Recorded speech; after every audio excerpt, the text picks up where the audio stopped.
Welcome sa Durs TV. Kung interesado ka sa ganitong news, huwag kalimutang isubscribe ang ating YouTube channel. Maraming salamat! Welcome po ulit sa ating panibagong update tungkol sa Kim Pao. Ihahatid ko po sa inyo ang pinakabago at pinaka-latest na mga kaganapan tungkol sa kanila.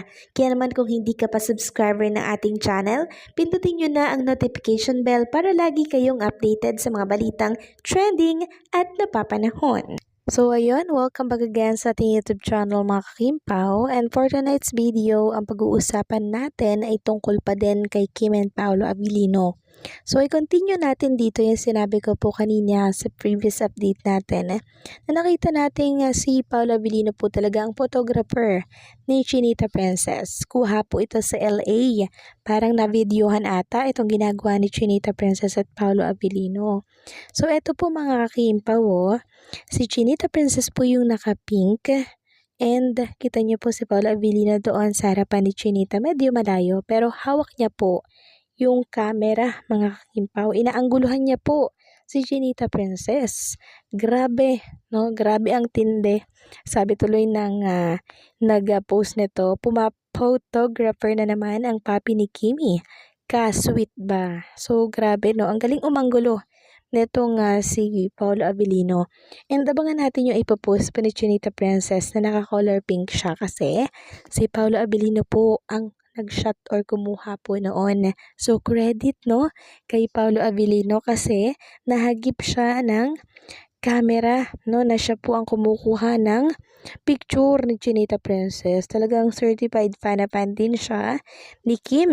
Kimmer na rin siya mga kakimpaw. Samantalang pag-usapan naman natin itong nadaanan ko pong post dito po sa Facebook tungkol pa rin kay Kim and Paolo Abilino, syempre, no? So sabi po dito ng nag-post, basahin ko lang sa inyo, tila baga ay sinisiraan niya po si Paolo Abilino. Nakisyoganto yung ugali ni Paolo kaya wag ka magtiwala daw sa Chinita Princess. Sabi dito ng isang fans, Kim Pao fans pa naman. Paolo Abilino inakusahan na papol. Nagkaroon ng ilang mga babala kay Kim Chiu mula sa kanyang mga malalapit na kaibigan tungkol sa panliligaw sa kanya ni Paolo Abilino habang nagtatrabaho sila sa kanilang serye. Napansin ng ilan na maaring may espesyal na ugnayan sa kanilang dalawa, subalit parehong itinanggi ni Kim at Paolo ang anumang romantikong relasyon sa pagitan po nila. So wala akong natatandaan na tinatanggi po ni Paolo at Chinita Princess mga kakimpaw yung relasyon tungkol po sa kanila, bagkus iniiwasan na lamang po nila itong sagutin. Diba? Nililigaw na lamang po nila yung katanungan, pero yung tumanggi sa relasyong meron sila, wala pa po akong naririnig mga kakimpaw. So mali. Sabi pa dito ayon sa mga ulat, may mga kaibigan si Kim mula sa kanyang kapamilya network, pati na rin ang mga TV hosts na nagbigay ng paalala sa kanya na huwag ipagpatuloy ang pakikipag-date kay Paolo kung wala itong intensyon na seryosohin ang kanilang relasyon sa hinaharap.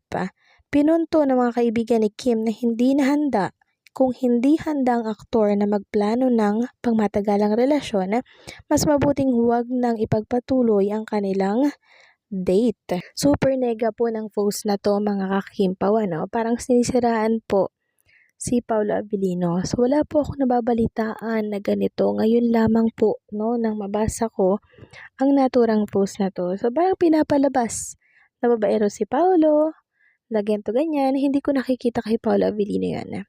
Dahil nakikita ko kay Paolo Abilino yung seryosong lalaki, gentleman, pinagkakaila si Chinita Princess, and loyal kay Chinita Princess. So kilala natin si Kim Chiu, 'di ba? I'm sure mga kakimpaw na natuto na po siya. Pero yung gawa ng gantong kwento na kesyo ganto, kesyo ganyan si Paolo, mas alam po ni Chinita Princess yun. At alam nyo, hindi naman ipagpapatuloy ni Chinita Princess yung pakikipagmabutihan niya kay Paolo Abilino kung masasayang lang po ito. 'Di ba? Nakikita naman ni Kim Chiu na sincero si Paolo Abilino at seryoso siya sa kanyang ginagawa. Kaya, ang ginagawa ni Chinita Princess, patuloy niyang binibigyan ng time itong si Paolo Abilino. And kitang-kita naman po natin mga kakimpo na seryoso si Paolo. 'Di ba? So, saan tayo maniniwala? Sa post na 'to o sa nakikita natin mismo sa dalawa? So, let's consider it na isang paninira kay Paolo Abilino. Okay lang mag-ingat, 'no, okay lang mag-ingat pero nakikita ko naman, na seryoso po si Paolo Abilino kay Chinita Princess. Ngayon, narito po yung komento ng mga netizen, 'no, sa post na 'to. Huwag nating pangunahan ng damdamin nila kung anong meron sila ngayon. Nasa tamang age na sila. Alam na nila ang kanilang ginagawa. Support lang natin sila sa mga projects nila kung talagang sila di mas okay. Sila lang ang nakakaalam ng gusto nila. Yes, pinangungunahan po nila agad eh. Grabe, 'di ba? Parang ginagawa nilang ano si Chinita Princess, walang alam. Grabe din, no? Mas alam po ni Chinita Princess yan, mas ramdam po ng babae pag seryoso ang lalaki at hindi. Tsaka isa pa mga kimpaw, 14 years pong inantay ni Paula Avellino si Chinita Princess tapos hindi niya siseryosohin. Nako po, para siyang ano no, para siyang kumuha ng bato tapos siya po yung nagpupok sa kanyang ano. 'Di ba? Hindi po yung gagawin ni Paula Avellino and kitang-kita ko na seryoso talaga si Paula Avellino kay Chinita Princess. Doon ako kakapit sa mga pinapakita po ni Paulo kay Chinita Princess.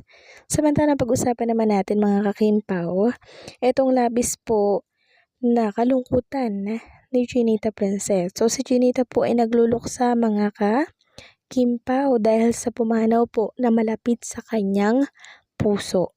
Sabi po ni Chinita Princess sa kanyang naging post dito po sa X, Mother Mek, nagulat ako sa balita, nakakabigla, nakakapanghina.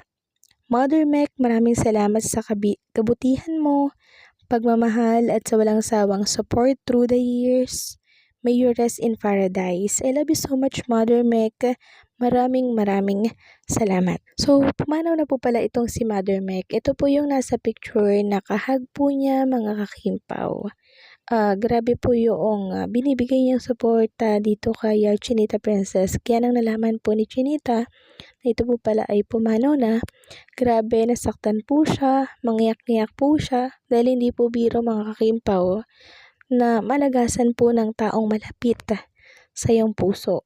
Since pinost nga po ni Chinita Princess ang tungkol dyan, grabe po bumuhos po ang pakikiramay, condolences dito po sa namayapang si Mother Mek.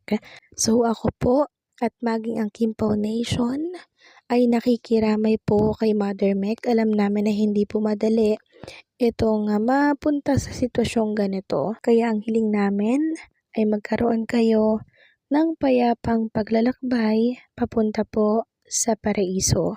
Muli condolence po sa pamilya at sa mga naiwan na mahal sa buhay. So paano mga kimpaw, hanggang dito na lamang po ang update natin at maraming salamat sa patuloy po na pagsuporta.